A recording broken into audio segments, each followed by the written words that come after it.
y luego entendemos también se resolverá la apelación conforme a lo que seguramente en su oportunidad la defensa del señor Toledo argumenta. ¿Usted estará presente en la sesión del día 26 y participará también? Bueno, eso no lo hemos evaluado aún, seguramente va a ser materia de evaluación conjunta con la Fiscalía Federal.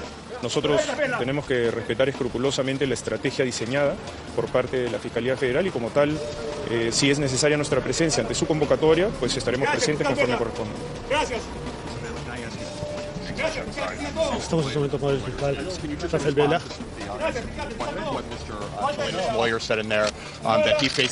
Están preguntando sobre lo que dijo la defensa del expresidente Toledo sobre la discriminación que existe contra él. Ahora, nosotros respetamos escrupulosamente todos los derechos del señor Toledo. El señor Toledo cuenta con una defensa activa en el Perú, tiene 2 abogados defensores que no solamente lo defienden en las diferentes investigaciones de carácter penal, sino también han formulado diferentes pedidos a nivel constitucional con acciones, demandas de habeas corpus. De tal manera que, desde el punto de vista de lo que se ha expresado, son parte de las argumentaciones de defensa que han sido contestadas por parte del fiscal, la señora fiscal federal, y nosotros no tenemos ningún comentario porque la estrategia legal de defensa de los intereses del sistema de administración de justicia peruano está claramente definida por parte de las autoridades norteamericanas, en este caso de la Fiscalía Federal y los funcionarios del Departamento de Estado y del Departamento de Justicia. No tenemos ningún comentario sobre eso en particular. ¿Se conocía sobre los $45.000 en la maleta, que fue la información dada? Sí, mire, nosotros no podemos hacer un comentario directo de ello. Ustedes han presenciado la audiencia. Todas estas argumentaciones han sido postuladas por parte de la Fiscalía Federal norteamericana. El señor juez las ha resuelto en plena garantía del derecho a la defensa también del señor Toledo. Nosotros, por supuesto, que estamos satisfechos, pero no podemos hacer ningún comentario que pueda entorpecer la estrategia de defensa que ha formulado la Fiscalía Federal correspondiente. ¿Qué va a pasar el día 26 exactamente? Porque ha cambiado el abogado. Sí, el día 26 el señor Toledo, según lo que hemos escuchado, el señor Toledo está solicitando ser asistido por un abogado defensor público. Para que eso suceda, van a discutir el estado de insolvencia del señor Toledo y posibilitar que sea defendido por un abogado defensor público. Eso es lo que se va a discutir, independientemente de la posibilidad de que el señor Toledo pueda apelar esta decisión también. También se estaba pidiendo que el juicio se siga acá. ¿Está de acuerdo? Si nosotros estamos satisfechos con la decisión del señor juez, esto es parte de un trabajo conjunto en alguna medida entre el sistema de administración de justicia peruano, a través de la unidad de cooperación y de, en general, diferentes estamentos del sistema de administración de justicia peruano, y lo que ha ya hecho suyo como argumentos la Fiscalía Federal, el Departamento de Estado y el Departamento de Justicia. Como tal, nosotros estamos satisfechos con el resultado y escrupulosamente respetando la estrategia que está formulada por parte de la señora fiscal federal, y en ese sentido no vamos a hacer ningún comentario adicional, porque de hecho podría entorpecer en alguna medida esa estrategia que ha sido ya diseñada previamente. ¿Por qué tomó tanto tiempo llegar hasta este punto de pedir la extradición y finalmente concretarlo? Bueno, este pedido tiene poco más de 2 años, de tal manera que esa es la velocidad que el sistema de administración de justicia en los Estados Unidos de Norteamérica le imprime. Nosotros tenemos que ser muy respetuosos de la autonomía que tiene cada estado en hacer este tipo de tramitaciones y diligencias, y además creo que en alguna medida también corresponde a que los fiscales federales, los miembros del Departamento de Estado y de Justicia hagan un control de legalidad de que el señor Toledo no es un perseguido político y que los cargos que se le imputan son graves y son además delitos tanto en el Perú como en los Estados Unidos de Norteamérica. Entonces eso es un proceso bastante riguroso y ahora ya estamos en un curso causal dentro del cual finalmente el señor juez federal determinará desde nuestra perspectiva lo que debería ser la extradición y la remisión del señor Toledo para que responda a la Administración de Justicia del Perú. ¿Cómo pueden ¿También lleva 2 años el proceso y el tratado de extradición? cuando se le encontraron Bueno, esa es una pregunta que deberá ser objeto de análisis por parte de seguramente la Fiscalía Federal correspondiente. Lo que usted hace es un comentario lógico, nosotros también así lo entendemos. El tratado dice que este caso lleva 2 años. El tratado de extradición entre Estados Unidos y Perú, ¿hay alguna cláusula en este tratado que esté dificultando la extradición? Está dentro del nivel de análisis de la Fiscalía Federal. La velocidad dentro de la cual se pueda resolver, nosotros tenemos que ser respetuosos de la autonomía del sistema de administración de justicia norteamericano.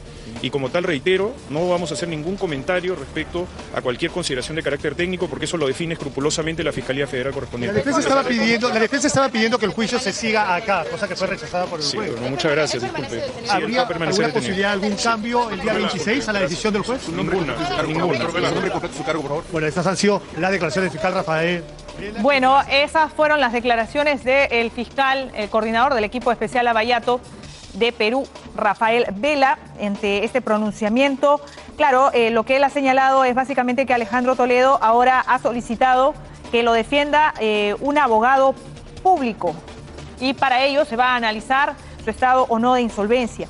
Lo que ha inclinado finalmente la balanza a favor de que el juez ordene que siga este proceso de extradición bajo arresto ha sido básicamente el hallazgo de una maleta con $40.000 cuando fue detenido en su casa, ahí en San Francisco.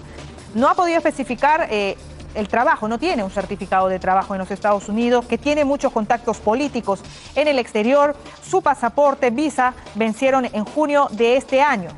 Esas han sido las razones básicamente de lo que ha esgrimido la fiscal Lapuncina, que ha explicado las razones de por qué la Fiscalía Federal de los Estados Unidos pedía que Alejandro Toledo se mantenga en prisión porque había el riesgo de fuga. Algunos de los argumentos habían sido, uno, el tema de la edad, los 73 años y los cargos graves que se le imputan, no podía poner en riesgo el curso de la extradición en estas investigaciones que se le siguen por los delitos de lavado de activos, tráfico de influencias y colusión.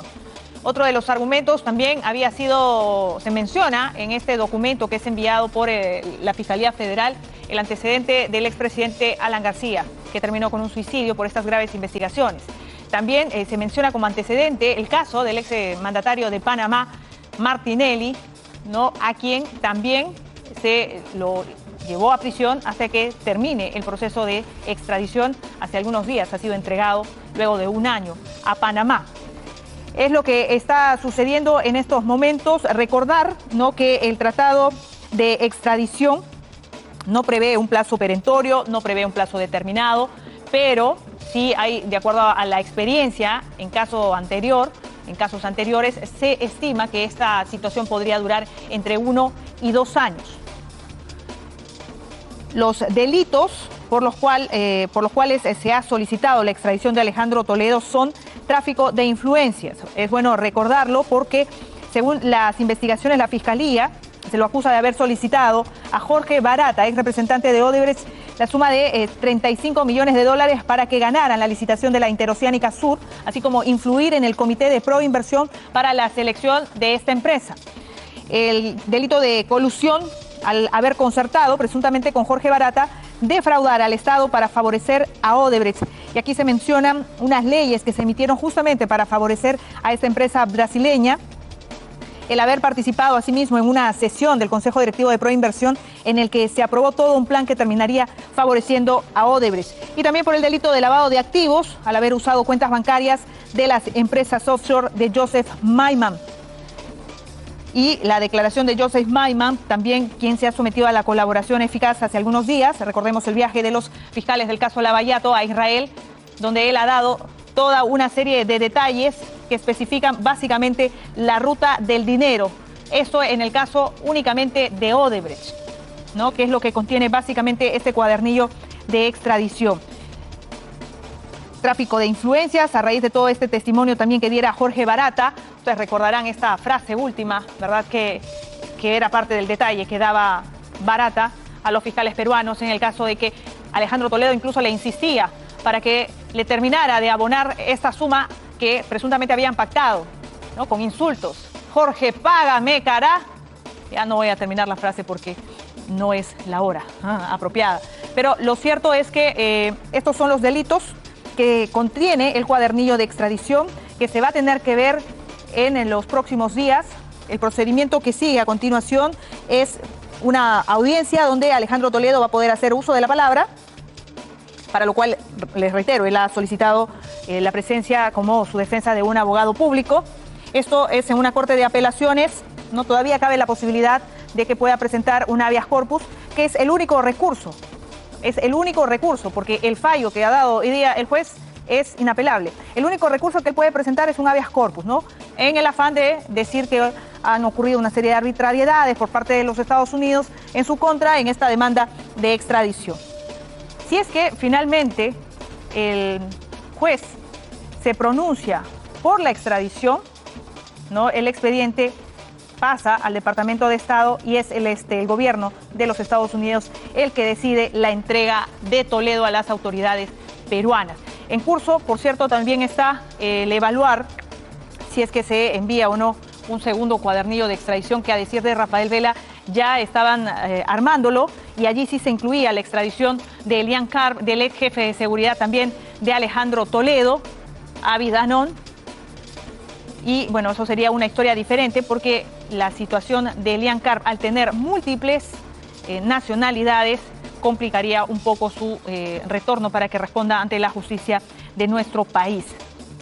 Rafael Vela ha participado de esta audiencia de fianza, esto a pedido de la autoridad de los Estados Unidos, que le pidió al Ministerio Público que designara a un magistrado que conozca la investigación de Toledo por el caso Odebrecht. Así es que por ello es que hemos visto en esta última hora a Rafael Vela, quien por cierto al término de esta audiencia, que lo decíamos ha sido bastante corta porque no se ha visto el fondo del pedido de extradición, sino básicamente el equivalente aquí a una audiencia en Perú de lo que podría ser un pedido de prisión preliminar, ¿no? Se ha evaluado básicamente si es que existía o no el riesgo de fuga, y lo que ha dicho, y seguramente esto va a ser un precedente importante para el juicio que siga Alejandro Toledo en el Perú, lo que se ha dicho es si existe riesgo de fuga. Al momento de la detención, Alejandro Toledo tenía una maleta con $40.000. Así lo ha dado a conocer la fiscal Hélice Lapuncina durante esta audiencia en la Corte. Ha dicho que esta información fue brindada por el FBI. El abogado de Toledo, Joseph Rusinoli, que ha sido contratado, cuyo nombre se conoció en las últimas horas, ha tratado de justificar, ¿no?, la presencia de esta maleta, de este dinero, señalando que era guardado por su esposa Elian Karp para solventar sus gastos. Bueno, esta fue la carta de la Fiscalía de los Estados Unidos para rematar este pedido, señalando de que sí existía este peligro de fuga porque al parecer Alejandro Toledo ya lo tenía en una maleta, ¿no? Eso es parte de lo que ha sucedido en esta audiencia, reiteramos, corta. El abogado de Alejandro Toledo, terminando esta audiencia, ha renunciado al cargo, ya no lo va a defender. Liliana Michelena, que es periodista que ha estado dentro de la audiencia, por cierto, ha dado algunos detalles de cómo se ha llevado a cabo minuto a minuto esta audiencia, que ha generado gran expectativa no solamente en nuestro país, sino también en el mundo. Por ejemplo, detalles como la ubicación, ¿no? Por ejemplo, Elian Karp, sentada en la tercera fila de 4 filas disponibles en esta sala del juez Hickson, ¿no? La describe como totalmente desencajada, desmejorada. Iba con 4 acompañantes no identificados, y que Alejandro Toledo apareció en la audiencia vestido con un conjunto rojo como el que llevaba Elian Karp cuando la hemos visto. No sé si podemos pasar esas imágenes de lo que fue la llegada de Elian Karp al edificio de la Corte Federal. Dice Liliana Michelena que Alejandro Toledo iba vestido con un conjunto rojo parecido al de Elian, que la saludó con la mirada. Ella le respondió agitando las 2 manos. Y la fiscal Lapuncina argumentó en el sentido de que la libertad bajo fianza no se podía aplicar en este caso porque había un notable riesgo de fuga. Señaló que tenía esta cantidad de dinero, que el pasaporte de Alejandro Toledo, que había expirado, intentó renovarlo en junio, es decir, hace un mes, pero no pudo renovarlo. Y que quien da cuenta de la existencia de estos $40.000 en esta maleta fue básicamente personal del FBI, que la fuente de este dinero con el que se encontró Alejandro Toledo no ha sido identificada, y que es allí donde el juez que conducía esta audiencia se preguntó si es que el hallazgo o este dinero era parte de un plan de contingencia para irse. El abogado de Alejandro Toledo, en tanto, se dedicó a argumentar que no había riesgo moral por parte de Alejandro Toledo, ¿no? Entre comillas, lo que dijo en la audiencia fue: si ve quién es Toledo, tiene lazos con esta comunidad del norte de California, donde ha pasado tanto tiempo en su vida adulta como en el Perú. Y que Toledo, a lo largo de toda la audiencia, estuvo con la mirada gacha, sentado a su costado. Luego se hizo un recuento de todas las actividades que hizo Toledo en San Francisco desde 1969, su paso por Stanford, ¿no?, la publicación de libros que ha hecho en los Estados Unidos, después cuando fue presidente en el Perú.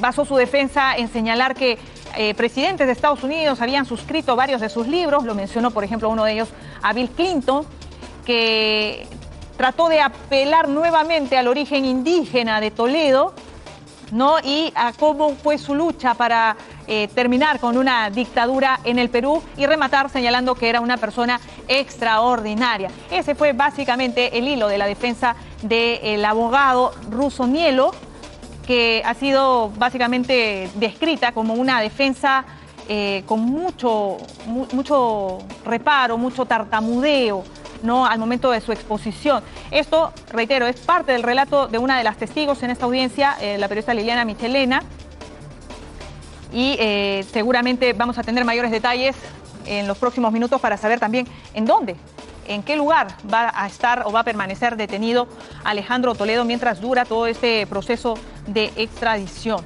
El abogado penalista James Rodríguez sostuvo que hay razones evidentes, fundamentos para que Toledo continúe detenido en los Estados Unidos. Ya se venía señalando, ¿no?